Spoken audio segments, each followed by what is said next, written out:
अस्सलाम वालेकुम, कैसे हैं आप सब। आज मैं आप सबके साथ टी केक की आसान सी रेसिपी शेयर करूंगी। केक को हम पतीले में बनाएंगे। बहुत ही आसान रेसिपी है। अब आपका केक भी 100% परफेक्ट बनेगा और कभी भी ख़राब नहीं होगा। बस आपने इस रेसिपी को अच्छी तरह से देखकर सब टिप्स पर अमल करना है। टी केक बनाने के लिए सबसे पहले बड़े साइज़ का एक पतीला लें। पतीले को चूल्हे पर रखें और कोई भी इस तरह का स्टैंड रख दें। अगर स्टैंड नहीं है तो स्टील का बर्तन रख दें। पतीले को ढक्कन के साथ कवर कर दें। इस पतीले के कवर में सुराख है तो मैं इस पर कोई भी चीज रख के सुराख को बंद कर दूंगी। अब चूल्हा जलाकर आंच को दरमियाना कर दें। जिस पैन में आपने केक को बेक करना है इसमें अच्छी तरह से ऑयल या घी चारों तरफ लगाकर बटर पेपर लगा लें और इसे साइड में रख दें। अब कोई भी बर्तन लें, इसमें आटा छानने वाली छाननी रखें और इसमें 1 कप मैदा डाल दें।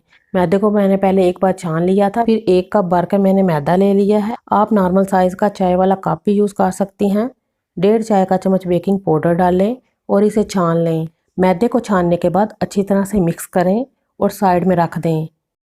अब एक साफ खुश्क बोल लें और इसमें 2 अंडे डालें। 1 कप पीसी हुई चीनी डाल दें। आप नॉर्मल चीनी को ग्राइंडर में डालकर पाउडर बना लें और छानकर 1 कप चीनी निकाल लें। अंडों और चीनी को अच्छी तरह से बीट कर लें। अगर आपके पास इलेक्ट्रिक बीटर नहीं है तो इसे ग्राइंडर जार में डाल के अच्छी तरह से ग्राइंड कर लें।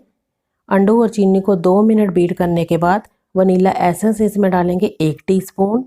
1 चुटकी येलो फूड कलर डालकर इतनी देर बीट करें कि ये फूल कर डबल हो जाए। जब ये बैटर फूल कर डबल हो जाए तो आधा कप ऑयल लें और थोड़ा थोड़ा करके ऐड करते जाएं और इसे मसलसल मिक्स करते रहें। और अगर आप इसे ग्राइंडर मशीन में बना रहे हैं तो इसमें आप ऑयल डालने के बाद मशीन को अच्छी तरह चलाएं और इसे किसी बोल में निकाल लें।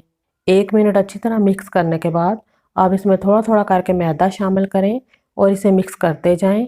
मैदा आपने जल्दी जल्दी शामिल करना है और जल्दी जल्दी इसे मिक्स कर लेना है।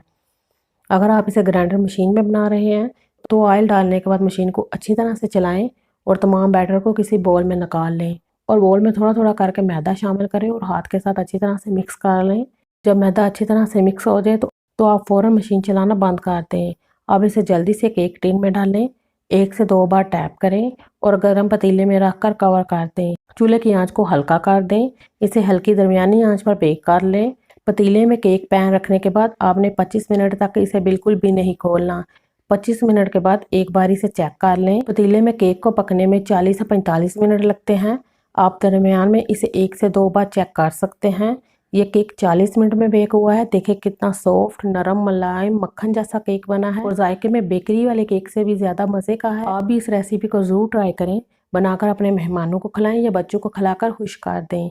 रेसिपी अच्छी लगे तो इसे लाइक कर दें, चैनल को सब्सक्राइब कर दें। अल्लाह हाफिज़।